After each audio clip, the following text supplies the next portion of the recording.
এই মুহূর্তে পাওয়া সবথেকে বড় এবং গুরুত্বপূর্ণ আপডেট, দক্ষিণ পশ্চিম বঙ্গোপসাগরে রয়েছে আবারও এক ভয়ঙ্কর ঘূর্ণিঝড়। তা কিন্তু প্রবল শক্তি সঞ্চয় করে এগিয়ে যাবে দক্ষিণ ভারতের উপকূলের গা ঘেঁষে ধীরে ধীরে কিন্তু এগিয়ে যাবে দুই বাংলার দিকে।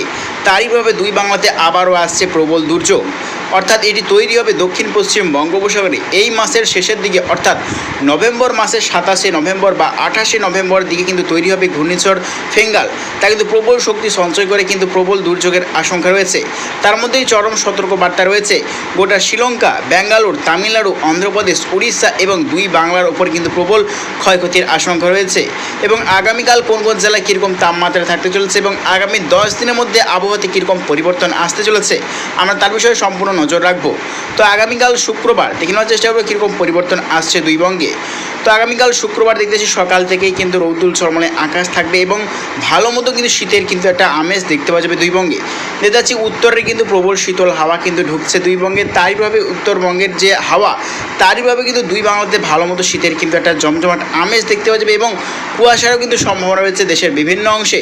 তার মধ্যেই দেখে নেওয়ার চেষ্টা করবো কোন কোন জেলায় কুয়াশার সম্ভাবনা।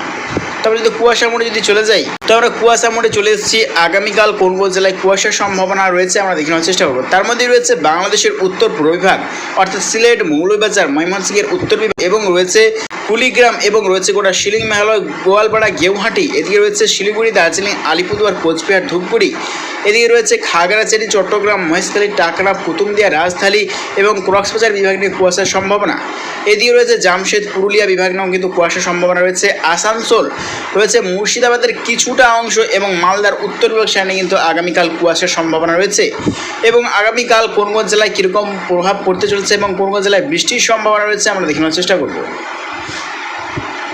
তো আগামীকালকে দেখতে পাচ্ছি সারাটা দিন কিন্তু কোথাও কোনো রকমভাবে বৃষ্টির কিন্তু কোনো রকম সম্ভাবনা নেই। তবে আপডেট অনুযায়ী দেখতে পাচ্ছি দক্ষিণ পশ্চিম বঙ্গোপসাগর যে গভীর নিম্নচাপটা ছিল তা কিন্তু ইতিমধ্যে আছড়ে গেছে কিন্তু দক্ষিণ ভারতের উপকূলে। তারই প্রভাবে কিন্তু এখন চলছে সরাসরি বৃষ্টিপাত। দেখতে পাচ্ছি দক্ষিণ ভারতের বিভিন্ন অংশে কিন্তু চলছে বজ্রবিদ্যুৎ সহ কিন্তু বৃষ্টিপাত।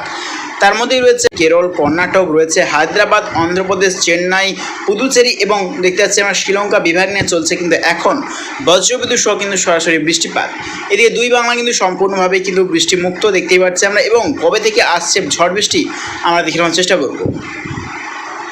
তো যতই কিন্তু দিন এগোচ্ছে আরও কিন্তু তাপমাত্রা কমতে শুরু করছে দুই বঙ্গে, তা কিন্তু স্পষ্টভাবে দেখতে পাচ্ছি আমরা। এবং 19শে নভেম্বর যদি চলে যাই, 19শে নভেম্বর মঙ্গলবার দেখতে পাচ্ছি আরও কিন্তু তাপমাত্রা কমছে দুই বঙ্গে, অর্থাৎ 14 থেকে 15 ডিগ্রির নিচে কিন্তু নেমে যাচ্ছে তাপমাত্রা দুই বাংলার দেখতে পাচ্ছি আমরা। প্রবল কিন্তু জাঁকিয়ে শীত আসছে বললেই চলে দুই বাংলাতে। দেখতে পাচ্ছি কিন্তু প্রায় আমরা দেখতে পাচ্ছি 15 থেকে 14 ডিগ্রির নিচে কিন্তু নেমে যাচ্ছে তাপমাত্রা, অর্থাৎ বুঝতেই পারছি কিন্তু জাঁকিয়ে শীত আসছে। এবং লাস্ট আপডেট যদি চলে যাই, লাস্ট আপডেট 23শে নভেম্বর শনিবার দেখতে পাচ্ছি কিন্তু আরও তাপমাত্রা কমছে উত্তরবঙ্গের বিভিন্ন অংশে। তবে দক্ষিণবঙ্গে কিন্তু আবারও তাপমাত্রা বৃদ্ধির আশঙ্কা, অর্থাৎ বঙ্গোপসাগরে কিন্তু রয়েছে যে নতুন ঘূর্ণিঝড় তারই প্রভাবে কিন্তু আবারও বঙ্গোপসাগর প্রবল পরিমাণে উত্তাল হতে শুরু করবে এবং দক্ষিণ ভারতের বিভিন্ন অংশে কিন্তু আবারও চলবে প্রবল দুর্যোগ। এদিকে রয়েছে দুই বাংলার ওপরেও প্রবল ঝড় বৃষ্টির সতর্কতা।